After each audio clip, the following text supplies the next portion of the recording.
Hello, and welcome to the Practice Marketing Podcast, highlighting successful strategies from North America's fastest growing clinics and experts so you can learn from their wins and power your practice growth. Hi, I'm your host, Neil Trickett, CEO of Practice Promotions, and today we're going to talk with Will Humphreys, who is not only a former physical therapist, but he's turned serial entrepreneur, speaker, and founder of Virtual Rockstar. And Virtual Rockstar is the fastest growing virtual staffing partner for private healthcare practices in the US.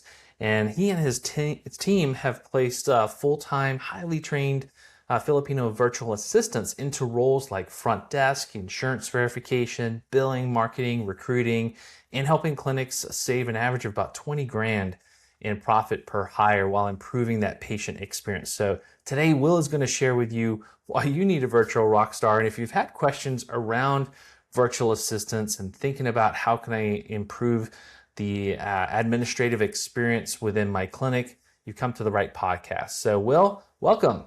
Yeah, thank you, Neil, for having me. I'm so excited to dive into this topic today because we together are working to free up business owners, and this is a topic that is going to be so awesome. So thanks for having me. You're welcome. Excited to. And Will and I go way back. We did business training together. I don't know, like 20 years ago or something. So we've known each other for quite a long time. Will is an amazing individual, a super smart person, and a great entrepreneur. Tell us a little bit about your story being in the PT world and how you've kind of evolved to where you are now. Yes. So my journey started with a mountain climbing accident, broke both arms and legs, trying to impress a girl on a Friday the 13th when I was 17 years old. My physical therapist got me standing and walking. Immediately, I was bought in for the rest of my career. So I went to PT school. Within a year, opened up a practice for another company that didn't know any better. There was a private practice owner who later became my partner, Nathan Shields. And so he's like, hey, you got a license, go open up a location in Florence, Arizona. And so I go out there, and this is true, Neil. The night before I started my first day, I had this nightmare. And I don't think it was a nightmare. I think it was revelation. I really do. I was laying there. I was in the clinic that I had seen from the interview. It was a small 1,200 square foot space. And there were hundreds of people circling around me, like asking me questions at the same time about their body. And like they were out the door waiting around the corner. And I was like trying to talk to people, but I couldn't think from all the noise and all the intensity. And I was like, I don't know, your shoulder. Well, and I'm a new grad, like, basically. And I'm like, so fine, I wake up in a cold sweat. And I remember thinking, I think that was more than a dream. And sure enough, I will tell you, that was exactly how I felt for the next number of years as I opened that location and later bought it from Nathan. So I became owner of that location in Florence. And as an owner, that was the drowning sensation I had over and over again of like constantly getting questions, needs, and just never feeling like I was catching up. And so that was a very hard journey for me, but with lots of coaching, and that's where you and I met. Lots of great coaching. And I'll tell everyone who's listening right now, number one takeaway, regardless of VAs, your network is your net worth. I'm a better human because I know Neil. And we got it. We knew each other because we were growing and coaching together. And then I went from that journey to 5 locations, sold my 5 location practice in 2018 because by the end of that journey, I had learned how to be free. I had a great team. They were running the company like it was theirs. Sometimes I wondered if they cared about it more than I did. And so when I sold, I was like, hey, listen, first of all, I am not quick to learn things. It took me 15 years to do this, but I wanted to help the industry in some way. So after 2018, after working in different businesses, I still own some companies I started at the time, I found Virtual Rockstar. And the reason I'm so excited about this company is because after everything I've done, I own a medical billing company, I used to coach.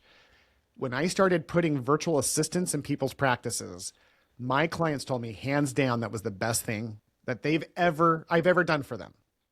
And Cool. we have scaled, meaning we hit 100% growth year over year for the last 3 years, Neil. So we are growing incredibly fast, which is why we're the fastest growing. It's because we're finding people in that way. So at the end of the day, our passion, you and I, we're all about helping people increase their income, impact, and freedom. And for me, like anything I can do to help the greatest leaders in our healthcare industry be free to be with their families and grow their practices is where it's at. So I'm just grateful for that experience for sure. That's awesome. Yeah, and I love the impact that you're making in the industry and helping so many practice owners with that. It's been fantastic to see.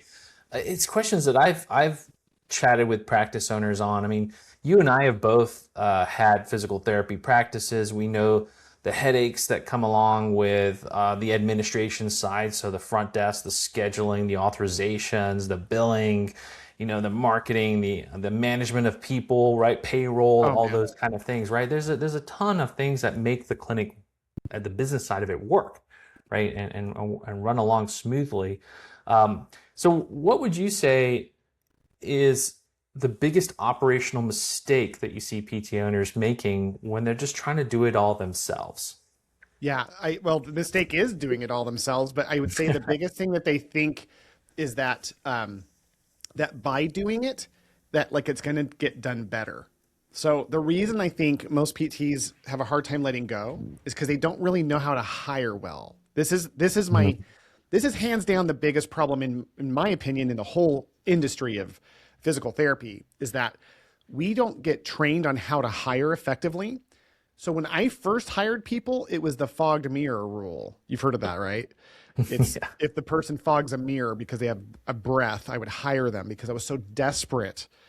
And I always felt like I was over promising, or at least like if I didn't over promise, I always felt like my first PT I ever hired, he would see 20 to 30 visits a week and I was seeing 80. Like this Mhm. wasn't ethical back then, but like this was me just trying to keep my head above water. So learning how to hire is a huge piece of it because again, what people don't realize that's the problem. What they think is the people suck. So when owners are like, well, it's not me because I don't know how to hire, they go, well, you just can't find good help. When I hear people talk about like, oh, you can't find good help anymore. Here's a common one too, Neil. You'll love this. A lot of people listening will think this is true when I first say it, but it's not. Is that at my conference 3 weeks ago, we had over 60 companies in attendance. And I was just asking the audience, like, what's the problem with recruiting? Why is it hard? And people said, this new generation doesn't know how to work. They're all a bunch, all they want to do is collect money for not putting effort in. And they Yeah. kept talking about it. And one of the guys, Greg Todd, who's a great coach in our industry, and he's had private practices for years. He's like, don't all you guys want to make more money for doing less work? So shut up. You're all hypocrites. He said it to the entire group. And so when we find ourselves blaming the hires or we find ourselves doing all the work because you just can't find good help, that's not the truth. You're Mhm. doing all the work because you don't trust people because you actually don't know how to find people you can trust. Full stop. Absolutely. Your business is your people, right? I mean, it's I've learned that lesson so many times over and over again in both my PT practice and also in practice promotions. It's the people that you hire. We have some amazing people here that have been with us for 15 years. Yeah. And so that just kind of is a testament to who they are. Like again, that hiring process, right? Because we're very, very finicky about who we let into the organization, and there's different processes that people will go through. And I think that took some time to develop in the practice for us for sure. Like we didn't know what to do at the beginning, and then we Sure. learned through some business coaching, like, okay, there's a process to hiring, and like you want to find the right people. And it's not like you said, someone who is breathing and has a pulse and can just shuffle some papers, right? That's not what we need. Um, so from that angle, um, what are some of the mistakes that you then see like in the clinic? Is it typically more like struggles around the front desk or someone who's handling billing? Like what are some of the common things that you see there? You just nailed the two biggest problems that I see. It's the front desk Okay. and it's the back office in terms of like, because listen, PTs, that comes and goes. Obviously, I think there's a certain level of quality that gets baked into most PTs because of the formal education that it's required. Again, if people are like, well, this new generation doesn't know how to work hard and see things, it's because we haven't trained them appropriately. Right after hiring comes the training. Hmm. And so if we don't know how to train good people, that's where we fall into it. But the biggest mistakes I see to answer your question is the front desk. Let's start with the front desk. People think that the front desk position is a reception position, and it's not. It's No, a sales position. It's your 100%. it's your greatest point of, and you know this, you're not because of our background. Like when I realize that that position is worth more money, it's worth to pay someone more money because they are actually affecting my income more than anyone else other than the therapists. Hmm. And I would even argue you might even view it as maybe the more than the therapist. If you've I ever always had said it was the most important position in the practice. So I did not view that front desk higher than a therapist, but because yeah, you got to get someone in the door, right? You can't treat someone if they don't come for care. with AI coming out, Neil, there are studies that people are producing because a lot of phone systems, a lot of VoIPs are recording statistically what's actually occurring at the front desk. And it's hysterical because people don't realize how many tens or hundreds of thousands of dollars every year they Hmm. lose because there's only one person holding the position. Even if you have a rock star, if you're lucky to have a rock star employee and they're in charge of all the insurance verifications and authorizations and answering all the phones and being that smiley face when you walk in and you're trying to get them to do it for $20 to $25 an hour. It's like, yeah, man, you're gonna struggle and you don't even know how much money you're bleeding. Like not Yeah. like trickles of blood, we're talking gushing Hmm. money because you never see it. You never hear of the person who was on hold for 2 minutes who hung up and called somewhere else. You never know. So the VoIP Yeah. systems and the AI are starting to capture the actual data, and it's scary. So yeah, that's the first position by far. Yeah. That front We desk role. actually we Yeah, actually have that with our clients. We have AI analysis on calls, and you do. and yeah, and so um, it's something we've been testing out. We're going to deploy it much more this year. But what was really fascinating is that there would be clients who were, they're like, oh, we're not really seeing much of the marketing impact here. We're kind of wondering like, doesn't see, we're getting leads, but we're not really seeing the new patients in the clinic. Well, you pull up the AI and it's showing you like, hey, this number of calls were dropped. Here's some examples. Here's, they could listen to what the front desk was, how they were approaching it or missing things. And the owners were astonished. Like they didn't realize, like you said, that it's all that hidden loss that's occurring. And so they needed to go back and retrain on some processes at the front desk. But it's like, okay, you can work really hard and spend a lot of money to get people in as a lead coming, from Google ads or Facebook ads coming to your website and then calling in. But if you don't have a strong salesperson really at the front to make sure that they come all the way through, then they're gone. Yeah, and then they got to be incentivized. Like salespeople, they want they want recognition for every little financial recognition. So Hmm. like if you're doing one of those bonuses where it's like, yeah, if they get 95%, they get a couple $100. I mean, first of all, that's the wrong bonus for the right sales position. The sales position should be a little bit of they eat what they kill with every single schedule. Like Hmm. the percentage should just be a back end verification of the fact that they should be hungry because every time they get someone to sign up, it's like, boom, a little something in their pocket. Even if it's Yeah. little, it doesn't matter, but a little something every time is the most effective way to incentivize those right hires. So if we hire a Hmm. salesperson, they're going to be excited about a compensation model that has a base package and a bonus package. And yeah, man, I've networked with hundreds of companies outside of healthcare. This is just what you do. And Yeah. yet we keep hiring that $22 an hour front desk person who shows up like they're doing you a favor. And Hmm. you're like, and And you're I wondering can tell why you everyone's miserable. I can tell you from people I've talked to that some of them are like $15, $17 an hour, and then they're like wondering why it's hard to keep them or they're not doing very well at the front desk or the practice is struggling. It's like, okay, you bring a $15 person into the front desk. Is that the right fit? Right.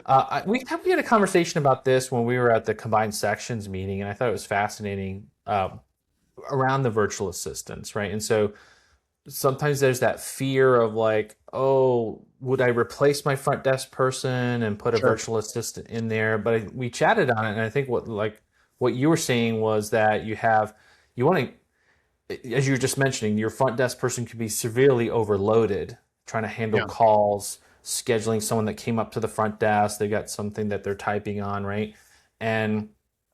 And if you can take the smaller tasks off of them, those more of those back end tasks off of them, they can focus on what makes more money for the clinic or keeps the patient's schedule for their appointment. So could you explain that kind of how you've seen things work with a virtual assistant across the front desk. Absolutely. It's the second fastest growing trend in healthcare next to AI, and we are aggressively implementing AI with our VAs. So I'm really grateful that I feel like I'm on the front edge of every good thing that's coming in our industry. And the most common people who've never worked with VAs before, this was my experience. I call a company, I get clearly outsourced overseas. I can't understand what they're saying, and the customer service and personal connection drops to the floor. And we all built our practices on personal connection. So when you do get fortunate enough to have a rock star at the front desk with the face and the, hey, Susan, how's your dog doing? And everyone loves this front desk person. Mm-hmm. It becomes like, why would I hire a VA? And you just nailed it on the head. So there's different steps. Different companies are doing different things, Neil, with when it comes to virtual assistants. And I'll break the main ones down really quickly. The main one is they give their team the gift of a VA. So if you have that rock star front desk person who's American and everyone loves, great. She's a salesperson. That's all it means. Mm-hmm. People who are super high toned, who everyone loves automatically, they're drawing your business in because they're super, super likable, which is kind of the foundation of a good sales rep. So that person's good. And we could, as a side note, bonus her better when she's able to get more people in, because we've given her an assistant who does the insurance verification, who does the authorizations, who does grunt work behind the scenes, who's pulling reports, who's dealing with any communications, and maybe even serving as a personal assistant to you as well as an owner. So that's where most people start, is they give their team the gift of a VA. And what's crazy is, again, in the old world where we would get outsourced overseas for customer service, it was clearly a step down. We're Mm-hmm. seeing the exact opposite, where people, first of all, we hire people who have perfect English, straight up. And they're from the Philippines, but they have perfect English. They've been working in the medical industry for decades. Our big secret, Neil, is that we just pay them behind the scenes a lot more than our competitors. And so we're getting a different quality of individual who's Mm-hmm. committed for the long term. But Yeah. they show up, they're super, like, they're part of the team. They're on the team meeting call every week. They're on a computer around the clinic table when everyone's doing their lunch and learn. Like, they're there and everyone loves that person. And so that's just step one. It's by far the most common, but we're seeing in our world from there, people have done everything from having kind of a team approach with both Americans and Filipinos, all the way to where I've seen complete front desk removal from Americans and completely replaced with Filipinos on screens. And I'm just saying, those clients of mine who do that third option, all of them, and I mean 100% of them, have very high percentage of arrival rates. So the mindset, and by the way, per hire, people are saving $20,000 a year when compared to a $20 an hour employee. So you Mm-hmm. think about the money savings in addition to the higher output of quality. It's like, and you don't have to hire them. That's why we're growing so fast, because it's just the combination. But most people culturally should start with a pilot program, bringing one person in just to pilot it with people to see if it's a fit in their clinic. Mm-hmm. Little, like, spoiler alert, I've never seen anyone where it's not a fit, except for people who are small private practice owners who've never hired anyone successfully before. The only time it stinks is when you have that first stage of business and the person has no HR experience and they're hiring their first or maybe their second employee, and all they do is like, welcome to the team, dump. That has never worked, ever. Yeah. So that's the only case. And we don't let people like that hire VAs. People are like, I want a VA. It's like, no, if you're desperate for a VA, you're not ready for a VA. You've got to Mm-hmm. augment something great behind the scenes for it to work. And if you have any sort of history of hiring decent people, then it's a good fit. But otherwise, no. Yeah. And so there's the cost, right? And what do people say then, or how do you approach people who are just thinking it from the perspective of, hey, this is should I spend this extra expense here? Or they're looking at ways that I save money. Yes. Yeah. So most people are, it's kind of like the sizzle and the steak. The sizzle is what gets you excited about the steak. It's what sells the steak. And the sizzle for the VA is saving $20,000 a year per hire of profit. Mm-hmm. And again, without having to hire them, you just show up on a 1 hour call and we present your candidates live and you pick them. And it's very group interview oriented. But the stake of it isn't the money savings. the stake of it is the quality to your team that elevates everything. The number one, I've surveyed my people. I have hundreds of clients across the country. Almost all of them are PTOT and SLP owners. I've surveyed them repeatedly. What's the number one thing you love about your VA? And it's like the money, all these different options. They all say this, by far, is that they love the way the VA shows up from a place of work ethic because it rises the tide for the Americans. Like when they see someone like busting their butt and being like, what else can I do? Hey, I'm done. What else do you need? And at the end of the day, is there anything I can do for you? Hey, by the way, thank you for today. I was able to feed my family because of that. Yeah. That attitude rocks the American attitudes. And it's to me, that's the purpose of this, is that you are raising the culture of your company while you're bringing a family overseas out of poverty. And it's so there's the product, which is like a high stat individual who saves you money. Great. But the quality, the purpose, the why, oh man. We had at our event, we always play little thank you videos from the VAs to their owners, to the business owners in between sessions, in between talks. You want to talk about a room with people who are sobbing? You have, one team has 15 VAs. They're a large company. They had 15 on there, and they all said the one thing that changed their life about working for them.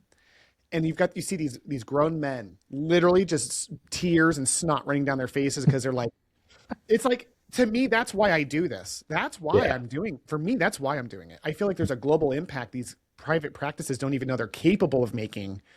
So yeah, man, it's amazing. Top 10% of PT owners aren't just surviving, they're thriving. But what's their secret? Well, Neil Trickett's new Market to Grow book reveals how the top 10% of PT practices leverage marketing systems to simultaneously grow their new patients, attract top talent, and boost profit in their practice. You can learn from their secrets. Visit practicepromotions.net/book to claim your free copy of Market to Grow. Yes, you heard that right. We are shipping a free copy of Market to Grow to all podcast listeners who want it. Just visit practicepromotions.net/book to claim your free book. And now back to the show. That's awesome. And sometimes that's a consideration or a fear that people have who have never worked with people overseas before, is that they worry about culture. They worry about quality of the person. Are they gonna, and if they've only worked with people in the clinic, am I going to be able to supervise this person remotely? There's all these unknowns, right? And I can say with confidence that, because we have teams overseas too. Since start, we've had teams in India, we have teams in South Africa, Philippines, and a big, 50 plus people here in the US. And so our team here absolutely loves our overseas people, because the work ethic is incredibly high. Is that why you laughed when I said that? You just started laughing. It is. It's hilarious, right? Because, you get people coming in for interviews and they have a high salary expectation. Then like, what are you going to do for me? Blah, blah, blah, blah, blah. Yeah. And then you go and interview people from overseas and they have like an incredible experience level coming in, and they've gone to college, they've done all these things. And the attitude is very different in terms of like, how can I be of service? How can I help you, right? How can I elevate the company? How can I serve our customers better? And that's kind of ingrained in some of these cultures, right? So I think that I love what you said there, because I do think it helps the US-based team have a perspective in terms of how good they actually have it in this country compared to other countries, and how it's almost like a breath of fresh air when you have an overseas person with a high work ethic come in. It does elevate everybody within the company to have that similar attitude. Yeah, it's amazing. And I think that's the connection piece that's missing from people who've never experienced it, is that we live in a digital age. The new generation of PTs that have come out have surveyed and said they believe, the vast majority, that a digital relationship is can be as meaningful as an in-person one. And so as we bring people in from around the world who haven't had the American opportunities that we have taken for granted, myself included, by the way, when they see that, it shifts the mindset into gratitude. And for me, that's the cultural impact of that type of influence is the best part of what we do for our clients, and it's why they're so grateful. And it's why our number one growth is an existing client who goes from 1 to 3 to 5, because, we get the American who first they start by supplementing good people with good VAs. Okay. And then over time, sometimes, people leave, they quit. It's like, no, we'll just stick with the VAs. Like they get over it for the most part. But yeah, I get it. Even then though, it's not a perfect process, Neil, I feel like I'm overselling it from a place of like perfection, because it's still a people business. And I will tell you authentically, not every placement works. And so one of the things that we've done on that end is we have this no long-term contract thing where people with a 30-day notice can try this idea and then pull out, which we encourage. We don't want people to feel restricted by that. And then if they ever lose somebody for whatever reason, or if they just want to keep trying, we replace them at no cost within a week. So it's this idea of, because I will tell you, it's about 15% of the time we'll place a VA and it doesn't work out because they didn't, for whatever reason, still, that's a high percentage of acceptance, but we still our 15% placement, that's something we're like proud of, but at the same time, that's still, 1 or 2 out of every 10. It is what it is, right? I mean, like you said, you're dealing with people. No one's perfect. And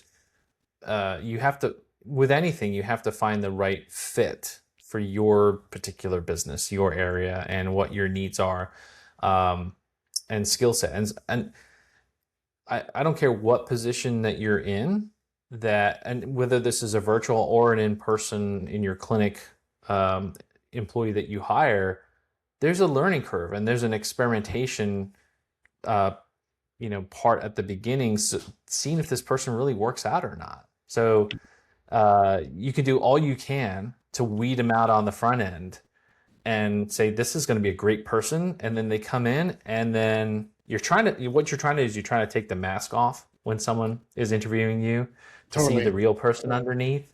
And then you think you got it. And then, hey, it happens where 30, 60 days into it, you know what, this wasn't quite what I expected, or it just doesn't fit, I thought that we'd be able to do this with this kind of person, and we just don't have the skill set or the capability. That's fine. The thing is to be able to move on and quickly enough, right?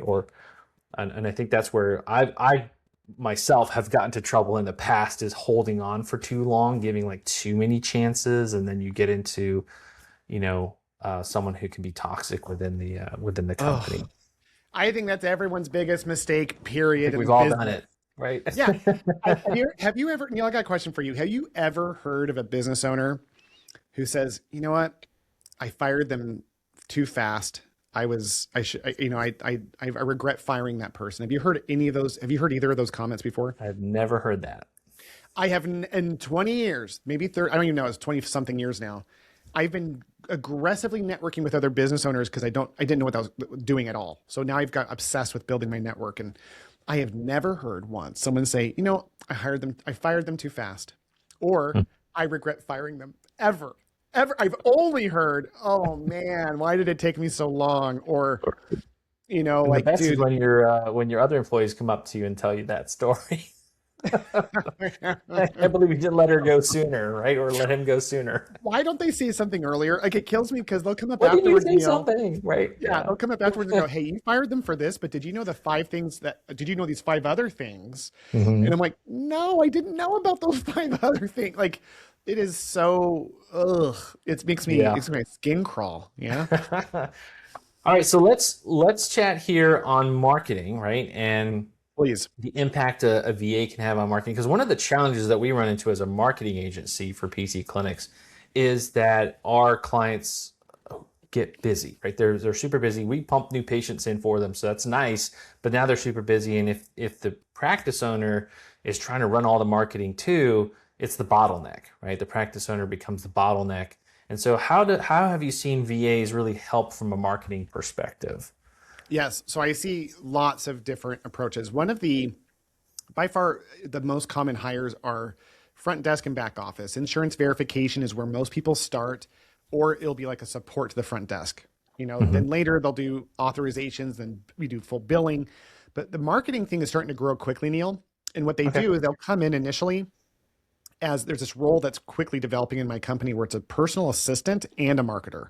Hmm. So this person like cleans your inboxes out, controls your calendar, books your personal travel, orders your groceries if you want. Like they really are freeing their owner's time up, which some of your listeners are going, that's cool. And others like, oh, I don't think I'd want to use them for that because they feel bad for that. It's like, no, man, anything that frees up an owner, it frees up their memory and their time, it will make more money and it gives them a job. And by the way, the people we hired love doing that. On the Mm-hmm. marketing side, it kind of bleeds naturally into that. So you see a lot of social media management. These are people who will, especially with AI these days, they can create full, consistent campaigns. Now, I will tell you from experience, because I do a podcast, the quality of the social media campaigns is fine. And listen, this is me being really authentic about it. Mm-hmm. The people overseas that you hire that do those things, that will post, and they're fine. They're way better than nothing. But like, to do it really right, you need the right infusion of a marketing company to assist. I think of the virtual assistant marketers as more just like task Mm-hmm. people who can task it. I don't think, my experience again, and I've worked with lots of VAs, coming in and like owning your whole marketing strategy, that's not what they do. They're really good about rubber meets the road, keeping in post, following up on looking as you, and like, responding to comments. But like, most PT owners don't even have a social media presence. So it's like, Yeah. from there, it's like, if they want to get started in recruiting in particular, you got to start posting about your people Mm-hmm. on a regular basis. And the VA is really good for that. From a marketing perspective, they also can execute really cool programs like calling back existing patients who've been discharged. So patient reactivations are really great for them. I really think a VA internally might be a really good assistive tool for great companies like yours, to kind of just serve as like someone who, once they get trained and empowered, they can serve as the implementer of what you guys do, or whatever you need in terms of communication. Cause I know you guys do a full series of services, but Mm-hmm. they can serve as like that communication piece, so that the owner doesn't have their attention as much or at all on it. Yeah. And so that's what I've seen on the marketing side. Other than that though, I mean, just being transparent, I've never seen a VA step in and be like, I've got your SEO. I can do your website. I can do all your email campaigns. Now listen, they can work with ChatGPT and create some email campaigns, Yeah. and that's okay. But again, it sounds like I'm pooping on it, honestly, but I'm not. I think they're better than nothing. They're way more effective than nothing. But Right. with the right support from a company that is because marketing, dude, let me just say it like this. This is my experience. Here's sales. For people who can't see, I've got my hands about 3 inches apart. That's about like what sales breadth. There's a lot to learn. There's a mile deep, but it's about this wide. Marketing is like so freaking wide. All the components of marketing is by far the most overwhelming part of my business, of any business I've ever worked in, is marketing. So to find a social media person overseas who controls that entire funnel and like understands all those elements is insanity. You Yeah. have to work with specialists or people who can understand those pieces, but the VA can definitely be an accelerant to that relationship and really help. It's setting realistic expectations, right? Of, not this person's going to come in and be my marketing director and figure out all these campaigns and direct my strategy. Like, that's just not real, right? And so I'm sure sometimes you get people that have that sort of expectation. You got to reel them back in. Like, okay, think of someone just on the side helping you out with these things. But I can tell you firsthand that we love working with people who have assistants that have marketing directors. And I think that a lot of Okay. times that is the biggest bottleneck in terms of getting the clinic even higher, because the practice owner is trying to do everything, right? And they just don't have enough bandwidth or time to focus on marketing and all the million marketing actions that need to occur from within the clinic, and coordinating things and asking for stuff. And a company like ours is helping with the professional design work, the SEO experts, right? We use a lot of AI within what we're doing, the call tracking, all the different metrics and tracking systems, and obviously the websites and Google Ads professionals, and all these kind of things, right? That is an entire marketing team. But if the owner's too busy, we still need stuff from the practice. Like, we need content, right? We need to have, like, who's organizing getting some pictures from the clinic, right? Or who got some of the latest testimonials from patients within the clinic, right? And and who's organizing some of the things. So that to us is a challenge when a practice owner is too busy to be able to be part of their marketing, right? And that's where an assistant can really help bridge that gap. I'm a big proponent for having VAs help out with marketing for sure. You just described the perfect relationship that I've seen. And in my own company, I hired someone overseas with a degree that has a marketing degree. So I thought she'd be my full director. We put her actually as an assistant or a specialist, which is less than the director. And what I found was she and I both had a knowledge gap between the two of us of what was needed. And then what we did, we brought in a company to help me set up my in-person events. And they have a marketing arm of just the events, not for the whole company, but just that arm. And it was interesting because when that company came in and started using my marketing specialist the way you're describing, I saw her brain from a different angle. I didn't realize how smart she was because she was like, yeah, now they're talking my language. And she was actually like 2 to 3 times more effective because she was working with someone who knew marketing and not someone who doesn't know marketing. Right. Like, so in a way there was that gap of like, she wasn't able to function at the highest levels, but she did so much in terms of free me up, in terms of gathering information and materials, but not just like a task runner. It was like, she knew what they were looking for and was able to get it not just the right information and the right pictures, but do it in the right way to where then the market, cause like that company that provides my events were like, we love her. She's amazing. We ask her for something, she gets it right back to us. So it's like that speed thing is huge for sure. Yeah, that is huge. So I'm curious because you've chatted with so many different practice owners over the years. I'm curious in terms of for our audience out there. Let's say they're considering a VA. They might know someone that uses a VA and they're kind of dabbling or thinking about it. Like, what are some of the biggest concerns or false ideas that you hear from practice owners about having a VA in your clinic? The first is what I mentioned before about the connection to the people. They're worried about offending their current team and their patients. So we pilot it. You just pilot it. Hey, I'm piloting this program. We don't frame it as I'm hiring someone to save money. That's going to, like you say, listen, we're going to do a better job of taking care of our people. So we're going to hire assistants to help offload you guys from the things you don't want to do. And we're going to work, it makes our company's mission and purpose become international. We're bringing someone in overseas and we're not outsourcing to them. We are bringing them in the family. They're going to be a part of our team and our culture. I want you to know their names. They're just as important as anyone else because they're going to be freeing you up. And this is my investment into you. That's the language. And then from the patient, when they get to patient facing, it's very similar. Honestly, that's the easier of the two. It's getting people to really get their team to buy into it. And you always say, we're just piloting it for 30 days. If we don't like it, we're not doing it. But when you have someone who's so likable, who works so hard, that goes away immediately.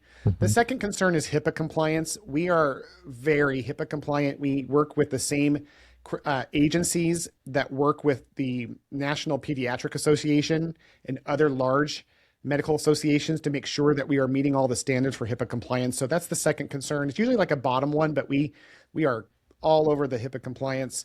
The third one is how do you train them? How do you work with them?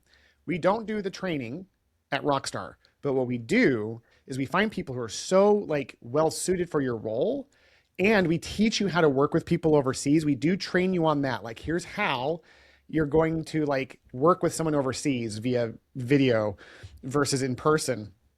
And then we have a support team that works with you when you get stuck. If you get stuck, those people within 30 days are totally fine. What I tell people is it's not a hard muscle to develop, but it's a new muscle. So that first little month is like, okay, we're putting a little extra work on it. But once you develop it, it's super easy to strengthen it. And so those are the main 3 concerns. And that's one of the reasons we make it to where you can try before you buy. There's no, like when people do a discovery call with us, we don't charge them or sign up contracts until after they've already met the person they're excited about. If we can't produce someone you're excited about, we don't have you sign a contract, which you can cancel with a 30-day notice, by the way. Right. But that's one of I built it for me. Said, what would I need in writing that would protect me as someone trying this idea out? And so we take all that risk on, and clearly it was smart of me to do that because people are like, yeah, I'll give it a try. And then like a year later, they have 15 VAs working for them. So So yeah, I think it's great. And so those concerns are valid. They're understandable. That's why you can try it beforehand. But yeah, it's like ultimately it's the second fastest growing trend for a reason, right? Like it's coming, it's coming. Yeah. Yeah. And there's many reasons for it in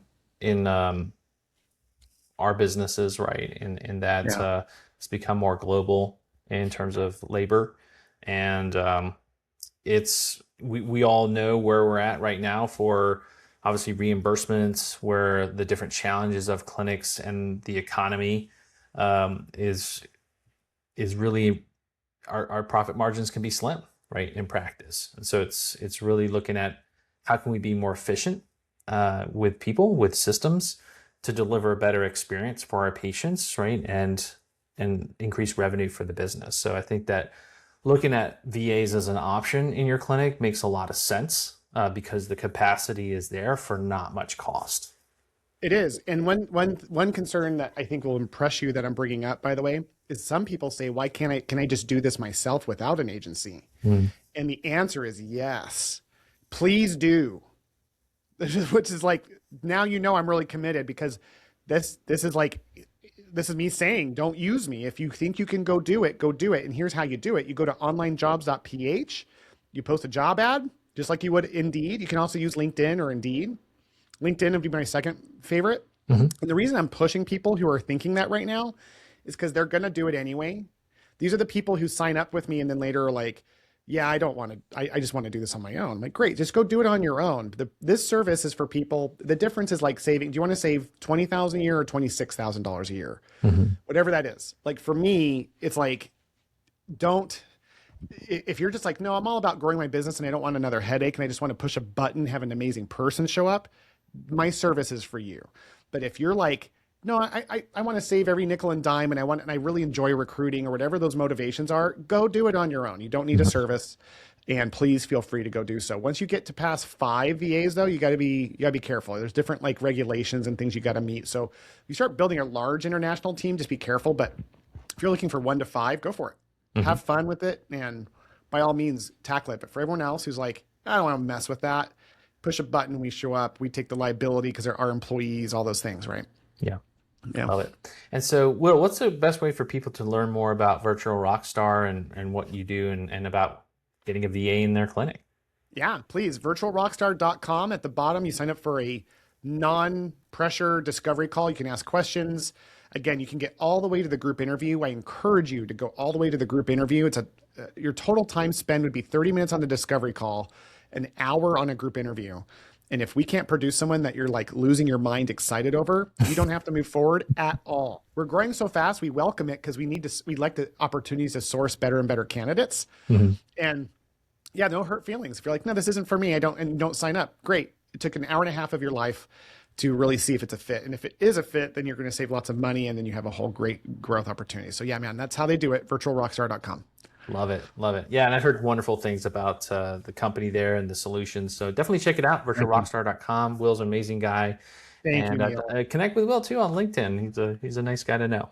Thank you. And Neil, just for the record, you're one of my absolute favorite people in the industry. What you do with your company is by far one of the most important services. If you had existed when I was starting my practice, my gosh. Anyway, I appreciate you. Thank you for having me on the show, man.